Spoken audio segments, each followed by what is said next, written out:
Hi అండి, welcome back to our channel RR natural vlogs. ఈ వీడియోలోనైతే చాలా రకాల టిప్స్ అయితే ఉన్నాయి. వీడియోనైతే ఎక్కడ కూడా స్కిప్ చేయకండి. చూసిన ప్రతి ఒక్కరు కూడా ఒక చిన్న లైక్ చేసి ఛానల్ అయితే సబ్స్క్రైబ్ చేయడం మర్చిపోకండి. ఎవరైనా సరే ఫస్ట్ టైం మన ఛానల్ని చూస్తున్నట్లయితే ఒక్కసారి ఛానల్కి వెళ్ళైతే చెక్ చేయండి. మీకు నచ్చిన కంటెంట్ ఉంది, యూస్ఫుల్ అయ్యే టిప్స్ ఉన్నాయనుకుంటే రెగ్యులర్గా ఛానల్ని అయితే ఫాలో చేస్తూ ఉండండి. యూట్యూబ్లోనే కాదండి, ఇన్స్టాగ్రామ్లో కూడా ఫాలో చేయండి. అక్కడ కూడా మంచి మంచి టిప్స్ అయితే షేర్ చేస్తూ ఉంటాను. నేను షేర్ చేసే ప్రతి టిప్ కూడా నా రియల్ లైఫ్లో వర్క్ అవుతుంది అనుకున్నప్పుడే మీతో షేర్ చేస్తాను. మీరు కూడా తప్పకుండానైతే ట్రై చేయండి. ఫస్ట్ టిప్, ఈ రోజుల్లో సీజన్తో సంబంధం లేకుండా సాయంత్రం అయితే దోమలైతే ఎక్కువగా వస్తున్నాయి ఇంట్లోకి. చాలామంది గుడ్ నైట్ ఆల్అవుట్స్ అయితే వాడుతూ ఉంటారు. వాటి వల్ల కొన్ని సైడ్ ఎఫెక్ట్స్ అయితే ఉంటాయి చిన్నపిల్లలకి. చిన్నపిల్లలు ఉన్న వాళ్ళు ఇలా న్యాచురల్గా ట్రై చేయండి. దోమలు అనేది పోతాయి, ఇంట్లో కూడా మంచి స్మెల్ అనేది వస్తుంది. ఒక దీపం తీసుకొని అందులో కొంచెం పచ్చకర్పూరము, ఒక 2-3 లవంగాలు, కొంచెం దాల్చిన చెక్క, అలాగే ఒక ఒత్తి, కొంచెం నువ్వుల నూనె కానీ ఆవ నూనె కానీ ఏదైనా వేసుకోవచ్చు. నేనైతే నువ్వుల నూనె వేస్తున్నాను. ఇలా వేసి దీపంను వెలిగించాము అనుకోండి, ఆ ఘాటు స్మెల్కి ఇంట్లోకి అయితే ఒక్క దోమ కూడా రాదు. సో మనము రూమ్లో ఒక మూలన కనుక పెట్టాము అనుకోండి, ఆ స్మెల్ ఇల్లంతా కూడా స్ప్రెడ్ అవుతుంది. దోమలు అయితే తిరగకుండానైతే ఉంటాయి. నెక్స్ట్ టిప్, ఇలా మన ఇంట్లో చాలా రకాల టిక్లీ ప్యాకెట్స్ అయితే ఉంటూ ఉంటాయి కదా. మనం ఏదైనా ఫంక్షన్కి వెళ్ళాలి అనుకున్నప్పుడు మనము వీటన్నిటిని క్యారీ చేయాల్సిన అవసరం లేకుండా వీటన్నిటిని కూడా ఒకే దాంట్లో ఈజీగా ప్లేస్ చేసుకోవచ్చు. మనం ఇంట్లో పిన్ పంచ్ ఉంటే పిన్ పంచ్తో పిన్ అయినా చేసుకోవచ్చు. ఒకవేళ పిన్ పంచ్ లేకపోతే ఇవన్నీ తీసేసుకొని 2-in-1 ప్లాస్టర్ వేసి ఒక టిక్లీ ప్యాకెట్ కనుక స్టిక్ చేసి హ్యాండ్ బ్యాగ్లో కనుక పెట్టుకున్నాము అనుకోండి, మనకి క్యారీ చేయడానికి ఈజీ అవుతుంది. అలాగే మనకి చూడడానికి కూడా చాలా నీట్గా ఉంటుంది. తక్కువ స్పేస్లో ఈజీగా క్యారీ చేయడానికి కూడా బాగుంటుంది. నెక్స్ట్ టిప్, మనం ఇంట్లో ఎప్పుడైనా సరే ఏదైనా గ్రాసరీస్ ఆన్లైన్లో ఆర్డర్ చేసినప్పుడు ఇలాంటి పేపర్ బ్యాగ్స్ అయితే వస్తూ ఉంటాయి కదా. కొన్ని స్వీట్ షాప్స్లో కూడా ఇలాంటి పేపర్ బ్యాగ్స్ అయితే ఇస్తూ ఉంటారు. ఈ బ్యాగ్స్ అన్నిటిని కూడా మనం వేస్ట్ అని పక్కన పడేస్తూ ఉంటాం కదా. పడేయకుండా వీటిని అయితే ఇలా మంచిగా రీయూజ్ చేసుకోవచ్చు. మనం ఇంట్లో కబోర్డ్స్ ఉంటాయి కదా, చిన్నపిల్లల బట్టలు కానీ ఇంట్లో, అలాగే నాప్కిన్స్ కానీ లేదు అంటే సాక్సెస్ కానీ చిన్న చిన్నగా ఉంటాయి కదా. మెయిన్గా చిన్నపిల్లల బట్టలు అయితే టీషర్ట్స్ చాలా చిన్న సైజులో ఉంటాయి కాబట్టి పెడితే ఎక్కడో పడిపోతాయి అనుకుంటాము. అన్నీ కూడా ఒకే దగ్గర నీట్గా ఉండాలి అంటే ఇలా పేపర్ బ్యాగ్స్ని లోపలికి ఫోల్డ్ చేసేసి దాన్ని ఒక బ్యాగ్లో రెడీ చేసుకొని అందులో కనుక పెట్టి మనం కబోర్డ్లో కనుక పెట్టుకున్నాము అనుకోండి, చూడడానికి చాలా నీట్గా ఉంటుంది. మనకి కూడా చాలా ఈజీగా దొరుకుతాయి. మనం కబోర్డ్ ఓపెన్ చేయగానే టీషర్ట్స్ కానీ కర్చీఫ్స్ కానీ పైనే కనిపిస్తాయి. చాలా ఈజీగా కూడా దొరుకుతాయి. వేస్ట్ అని పడేసేదాన్ని ఇలా మంచిగానైతే రీయూజ్ అయితే చేసుకోవచ్చు. నెక్స్ట్ టిప్, ఎప్పుడైనా సరే మనము దీపారాధన చేసేటప్పుడు మ్యాచ్ బాక్స్తో దీపంను అయితే వెలిగిస్తూ ఉంటాం కదా. కొన్నిసార్లు ఈ మ్యాచ్ బాక్స్ అనేది సైడ్కు చినిగిపోయినా లేదు అంటే వాటర్ పడ్డా ఆయిల్ పడ్డా కూడా తడిచిపోతుంది. మనం అప్పుడు మ్యాచ్ బాక్స్ వెలిగించాలి అంటే మ్యాచెస్ అయితే అంటుకోకుండా ఉంటాయి కదా. సో అలాంటప్పుడు ఏంటి అంటే మనకి ఎలాంటి ప్రాబ్లం అవ్వకుండా ఉండాలి అంటే మ్యాచ్ బాక్స్ని ప్రతిసారి క్యారీ చేయాల్సిన అవసరం లేకుండా మనం ఒక 2-3 మ్యాచ్ బాక్సెస్ అలా తీసుకొని అన్నీ కూడా ఇలాంటి ఒక ప్లాస్టిక్ బాక్స్లో వేసేసుకొని మనం వెలిగించడానికి యూస్ చేసే ఏదైతే మ్యాచెస్ ఉంటాయి కదా, ఆ మ్యాచెస్ అనేది ఇలా కట్ చేసుకోవాలి. తర్వాత మనకి 2-in-1 ప్లాస్టర్ అయితే ఉంటుంది కదా, ఆ ప్లాస్టర్ని దీనికి స్టిక్ చేసేసి మూతకి కనుక పెట్టుకున్నాము అనుకోండి, మనకి ప్రతిసారి మ్యాచ్ బాక్స్ కోసం వెతుక్కోవాల్సిన పని లేకుండా ఈజీగా దొరుకుతుంది. ఒకవేళ వాటర్ తగిలినా ఆయిల్ తగిలినా సరే మ్యాచ్ బాక్స్ అనేది చాలా మంచిగానైతే వెలుగుతుంది. మన చిన్నపిల్లలు ఉన్నారనుకోండి, వాళ్ళు వేస్ట్గా అన్నెసెసరీగా పుల్లలు కానీ ఇవన్నీ కూడా వేస్ట్ చేస్తూ ఉంటారు కదా. అలాంటి వాళ్ళకైతే ఈ టిప్ చాలా బాగా వర్క్ అవుతుంది. ఒకసారి ఇలా బాక్స్ నుండి కనుక స్టోర్ చేసి మనం పూజ గదిలో కనుక పెట్టుకున్నాము అనుకోండి, చాలా రోజుల వరకు వస్తాయి.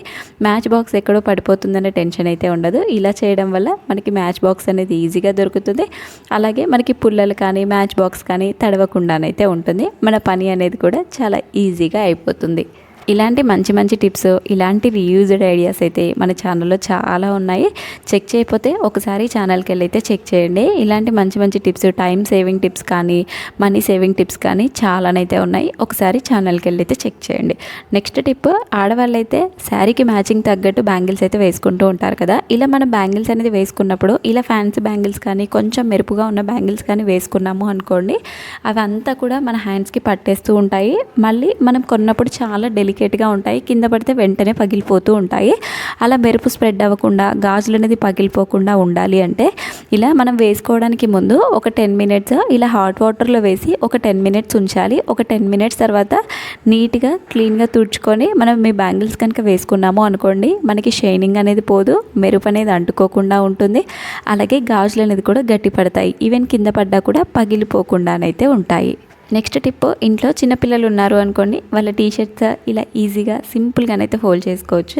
వీడియోలో చూపించినట్టుగా ఇలా 2 ఎడ్జెస్ని పట్టుకొని జస్ట్ ఇలా కనుక పైకి ఫోల్డ్ చేసాము అనుకోండి, టీషర్ట్ అనేది చాలా ఈజీగా ఫోల్డ్ అయిపోతుంది. చిన్నపిల్లలే అనే కాదు, పెద్దవాళ్ళైనా సరే ఎవరైనా సరే ఇలా టీషర్ట్స్ కనుక ఫోల్డ్ చేసుకున్నాము అనుకోండి, నిమిషాల్లో మనం 10-15 టీషర్ట్లు అయినా కూడా ఫోల్డ్ చేసుకోవచ్చు. నెక్స్ట్ టిప్, మనం ఏదైనా ఫంక్షన్కి కానీ అకేషన్కి కానీ వెళ్ళేటప్పుడు తప్పకుండా ఇలా మ్యాచింగ్ నెయిల్ పాలిష్ అయితే పెట్టుకుంటూ ఉంటాం కదా. ఇలా నెయిల్ పాలిష్ అనేది పెట్టుకున్నప్పుడు కొన్నిసార్లు గాలి తగిలి గడ్డ కడుతుంది. సో అలాంటప్పుడు మనం గాలి తగిలి అది గట్టిగా అయిపోయింది వేస్ట్ అని పడేస్తూ ఉంటాము. అలా పడేయకుండా దాన్ని అయితే లిక్విడ్గా ఈజీగా చేసుకోవచ్చు. మనం ఇంట్లో యూస్ చేసే స్ప్రే ఉంటుంది కదా, బాడీ పర్ఫ్యూమ్స్ కానీ స్ప్రే కానీ ఉంటుంది కదా, దీనిలో కనుక చేసేసి మనం షేక్ చేసి కనుక చేసాము అనుకోండి, అది మంచిగా లిక్విడ్ టెక్చర్లోకి వచ్చేస్తుంది. మనం కొనుక్కున్నప్పుడు ఏదైతే లిక్విడ్గా ఉంటుందో సేమ్ అదే లిక్విడ్ టెక్చర్లోకి వచ్చేస్తుంది. ఇలా చేయడం వల్ల ఎప్పుడైనా సరే నెయిల్ పాలిష్ అనేది గాలి తగిలి గడ్డ కట్టింది అనుకోండి, ఇలా స్ప్రే చేసి కనుక వాడుకున్నారు అనుకోండి, నెయిల్ పాలిష్ అనేది మంచిగా పెట్టుకోవచ్చు. నెక్స్ట్ టిప్, మనం కర్పూరం ఎప్పుడైనా సరే దీపారాధన చేసిన తర్వాత వెలిగించుకుంటూ ఉంటాం కదా. ఇలా కర్పూరం ప్యాకెట్ అనేది తెచ్చుకున్నప్పుడు మనకి గాలి తగలడం వల్ల కర్పూరం అనేది తొందరగా కరిగిపోతుంది. అలా కరిగిపోవడం వల్ల ఏంటి అంటే మనం ఎంత పెద్ద ప్యాకెట్ తెచ్చుకున్నా సరే మనకి 1 వీక్ ఆ 10 డేస్లోనే మొత్తం కూడా కరిగిపోతుంది. అలా కరిగిపోకుండా ఉండాలి అంటే ఇలా ఒక బాక్స్లో వేసుకోవాలి. అలాగే అందులో కొన్ని బియ్యాన్ని, ఒక 2-3 మిరియాలు వేసి మనం గాలి తగలకుండా గట్టిగా కనుక మూత పెట్టాము అనుకోండి, మనకి ఎన్ని డేస్ అయినా సరే కర్పూరం అనేది కరిగిపోకుండానైతే ఉంటుంది. నెక్స్ట్ టిప్, ఎప్పుడైనా సరే మనం ఆయిల్ని కానీ టీని కానీ ఏదైనా ఐటమ్స్ని ఫిల్టర్ చేయాలి అనుకున్నప్పుడు కొన్నిసార్లు వేడి వస్తువుల్ని కూడా ఫిల్టర్ చేస్తూ ఉంటాం కదా. సో ఫిల్టర్ చేసేటప్పుడు మనకి చేయికి వేడి తగలకుండా ఉండాలి అంటే ఇలా మనం గిన్నె పైన పెట్టి బ్యాలెన్స్ చేసినప్పుడు కొన్నిసార్లు ఆ ఫిల్టర్ అనేది బ్యాలెన్స్ కాకుండా ఉంటుంది కదా. సో అలా ఈజీగా బ్యాలెన్స్ అవ్వాలి అంటే ఇంట్లో యూస్ చేసే ఒక స్పూన్ ఉంటుంది కదా, ఆ స్పూన్ని ఇలా కనుక పెట్టేసాము అనుకోండి, మనకి ఈజీగా బ్యాలెన్స్ అవుతుంది, కింద పడిపోతుందనే టెన్షన్ కూడా ఉండదు. ఏదైనా వేడివి మనం ఫిల్టర్ చేయాలి అనుకున్నప్పుడు ఇలా కనుక చేసి ఫిల్టర్ చేసాము అనుకోండి, మనకి చేయి కాలుతుందన్న భయం ఉండదు, చాలా ఈజీగా ఫిల్టర్ చేసుకోవచ్చు. నెక్స్ట్ టిప్, చాలామందికి రెగ్యులర్గా డ్రై ఫ్రూట్స్ తినే అలవాటు ఉంటుంది. మనకి డ్రై ఫ్రూట్స్ అనేది ఎక్కువగా తెచ్చుకున్నప్పుడు తొందరగా పాడైపోతాయి అన్న టెన్షన్ అయితే ఉంటుంది కదా. అలా పాడవకుండా మనకి చాలా రోజుల వరకు ఫ్రెష్గా ఉండాలి అంటే మెయిన్గా ఇలా బాదం, జీడిపప్పు చాలా కాస్ట్లీ ఉంటాయి. సో ఇలా బాదంని, జీడిపప్పుని కానీ ఇలా స్టోర్ చేసుకున్నాము అనుకోండి, చాలా రోజుల వరకు ఫ్రెష్గానైతే ఉంటాయి. ఇలా బాక్స్లో వేసుకోవాలి. తర్వాత అందులో ఒక 2-3 మిరియాలు, అలాగే కొంచెం రా సాల్ట్, గల్లుప్పు ఉంటుంది కదా, ఆ గల్లుప్పుని అందులో వేసి కనుక మూత పెట్టి ఫ్రిడ్జ్లో పెట్టినా సరే బయట పెట్టినా సరే మనకి ఎన్ని రోజులు ఉన్నా సరే జీడిపప్పు అనేది పురుగు పట్టకుండా ఉంటుంది. అలాగే కిస్మిస్ కానీ, బాదం కానీ, మిగతా డ్రై ఫ్రూట్స్ కానీ ఎలా స్టోర్ చేయాలి అనేది ఆల్రెడీ మన ఛానల్లో వీడియోస్ ఉన్నాయి, ఒకసారి ఛానల్కి వెళ్ళి అయితే చెక్ చేయండి. నెక్స్ట్ టిప్, చాలామంది పిల్లలకి రెగ్యులర్గా బనానా తినే అలవాటు ఉంటుంది. సో మనం ఒకేసారి తెచ్చుకున్నప్పుడు డజన్, హాఫ్ డజన్ అయితే తెచ్చుకుంటూ ఉంటాం కదా. అవి కొంచెం పచ్చగా ఉన్నా కూడా తొందరగా పండ్లు అనేది పండిపోతూ ఉంటాయి. మనకు అలా తొందరగా పండ్లు అనేది పండకుండా ఒక 1 వీక్ వరకైనా సరే ఫ్రెష్గా ఉండాలి అంటే ఇలా మనకి సిల్వర్ ఫాయిల్ కవర్ ఉంటుంది కదా, ఆ సిల్వర్ ఫాయిల్ కవర్ని వీడియోలో చూపించినట్టుగా ఇలా పైన తొడిమె భాగం ఏదైతే ఉంటుంది కదా, ఆ తొడిమె భాగంకి ఫోల్డ్ చేసి కనుక పెట్టామో అనుకోండి, మనకి ఎన్ని డేస్ ఉన్నా సరే బనానా అనేది పండ్లు పండకుండా ఉంటాయి, పాడవకుండా ఉంటాయి.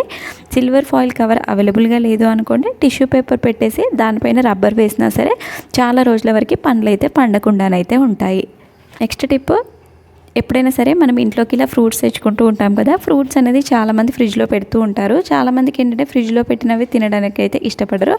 అలాంటి వాళ్ళు ఏంటి అంటే ఇలా గాలి తగిలేలా బుట్టలో వేసుకోవాలి. తర్వాత మధ్య మధ్యలో న్యూస్ పేపర్ కానీ టిష్యూ పేపర్ కానీ ఇలా చిన్న చిన్న పీసెస్గా కట్ చేసి వేసుకోవాలి. దానిపైన ఒక కాటన్ క్లాత్ కానీ న్యూస్ పేపర్ కానీ వేసి కనుక పెట్టాము అనుకోండి, మనకి ఎన్ని డేస్ అయినా సరే పండ్లు అయితే పాడవకుండా ఉంటాయి. ఇలా న్యూస్ పేపర్ అనేది వేయడం వల్ల ఏదైనా పండు పాడైపోయినా, ఒకవేళ పండ్లు ఏదైనా తడిగా ఉన్నా, ఏదైనా తేమగా ఉన్నా సరే ఆ న్యూస్ పేపర్ అనేది పీల్చేస్తుంది. సో దానివల్ల పండ్లు అనేది చాలా రోజుల వరకు పాడవకుండానైతే ఉంటాయి. మెయిన్గా ఫ్రిడ్జ్లో పెట్టడం ఇష్టం లేదు అనుకునే వాళ్ళు ఫ్రూట్స్ని కనుక ఈ విధంగా కనుక స్టోర్ చేసుకున్నారు అనుకోండి, 10-15 రోజులైనా సరే ఫ్రూట్స్ అనేది పాడవకుండా చిన్న చిన్న దోమలు ఈగలైతే వాలకుండా కూడా ఉంటాయి. నెక్స్ట్ టిప్, మనము ఎప్పుడైనా సరే ఇంట్లో పెరుగు ప్యాకెట్ తెచ్చుకుంటూ ఉంటాం కదా, వన్స్ పెరుగు మొత్తం వాడిన తర్వాత ఈ ప్యాకెట్ వేస్ట్ అని పడేస్తూ ఉంటాము. ఇప్పటి నుండి అలా పడేయకుండా దాన్ని అయితే ఇలా మంచిగా రీయూజ్ చేసుకోవచ్చు.